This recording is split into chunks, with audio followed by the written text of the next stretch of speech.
Hey there, Miles. Appreciate you making some time. What's up, Dylan? Oh, just chilling. I was curious about your training preparations, though, because I'd seen that picture a few weeks ago of you getting in work with Brendan Loughnane. I'm kind of wondering who some of the main people you were getting in work with ahead of this one were. Yeah, man. Yeah, training was really good. I'm healthy, coming in well prepared. I mixed it up, man. I was training a little bit with Brendan. I had obviously Jeremy Stevens, stable being there every day. Training with Mike Perez, who's black belt under Galvao from Atos. I went over to Atos a little bit. Trained with Dean Lister. So, and then obviously my alliance crew. So yeah, man, training's good. I cannot complain. And I was noticing September 30th is Myles Jury Day in Hazel Park, Michigan. Are you making plans for the Myles Jury Day for this one, or a little too soon for that, perhaps? Yeah, that's a trip. Even when people still say that, like, yeah, man, Myles Jury Day, September 30th. How cool is that? I think I'll be back in town and looking forward to it. Awesome. Thanks for the insights, man. Yeah, for sure, man. Jay, go ahead. Thanks very much. And Miles, thanks for the time. Really appreciate it. One thing Sydney told us a few days ago, actually, is that he wishes this was a main event fight because of the reputation that the two of you carry. Is that a sentiment that you share? It's definitely a perspective to look at it. I mean, I think yeah, you can definitely make a case that this could be a main event. Both guys, what we bring to the table. I mean, my credibility alone, and I feel like when you match up resumes, who's people fought, names all across the board in Bellator. I mean, definitely I have a bigger resume than a lot of these guys. Um, so yeah, I mean, it could definitely be a main event type of fight.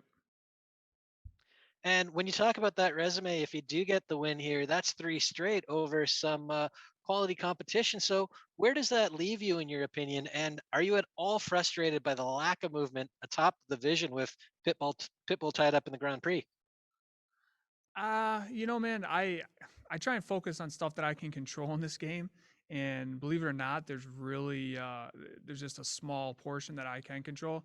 I don't know what Scott wants to do, what Bellator wants to do, Pitbull, all these other guys. So I'm just focused on what's in front of me. I feel like I want to go out there, have a good performance. I'm coming in prepared to do that, and if all the stars align after this fight and I can get a title shot, that will be a beautiful thing.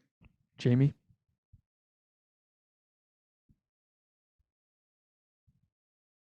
Jamie, go ahead.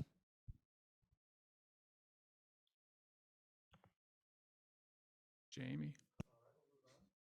Michael. Hey, Miles, thank you very much for your time. You spent almost 7 years working for the UFC. You've been 2 years working for Bellator. This will be your fourth fight with them. Organization-wise, what do you think are the main differences between UFC and Bellator, and what's your favorite part of working for Bellator as an organization? You know, they're both just different companies, man. I mean, UFC it's a big company. I would say it's probably more corporate type of feel. I mean, that's the best way of saying it. Bellator is more of, I'd say, like a mom and pops. You get more one-on-one time with the people who actually work here. It's a smaller crew. And yeah, man, it's been cool working with Bellator. Coming over here, I knew I wanted to compete with some of the greatest fighters around. They have that. I wanted a company that got behind me. They've been doing that, giving me main event, co-main event slots, Showtime, being on Paramount, just giving me main card slots. And yeah, I'm excited and blessed to be a part of this company. Thank you very much for your time, and good luck on Friday. Thank you. Jeff. Jeff Brantley from the Man in the Cage podcast. Miles, you had 3 straight losses, and then you have now 2 straight wins. Did something click for you, or was it small adjustments? What would you credit for that? I would just credit me continue to show up, show up to practice, show up to the gym, continue getting out there and competing, man. Adversity comes in many forms, and in this game, it can come in losses. So I just continued chipping away, getting better, staying true to myself, what I wanted, and showing up and putting that work in. And here I am, 2-fight winning streak. Thanks and good luck on Friday. Thank you. Last one, Ronald. This is Ron E. Smith.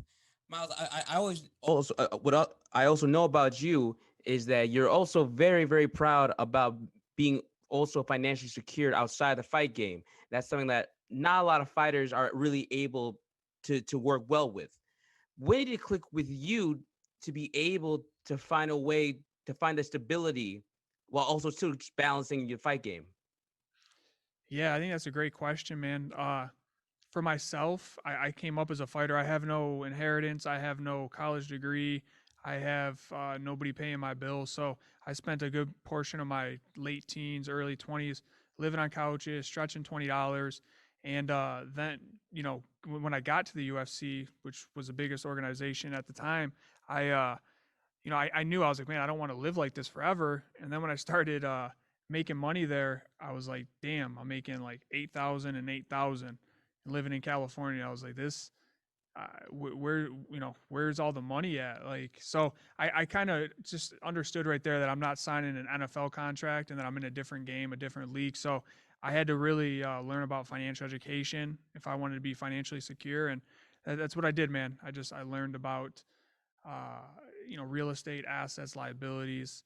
And since that 2011, 2012, I've been doing smart things with my money. So we fast forward now, 2021, I'm in a position where I have enough money coming in every month to pay for my bills.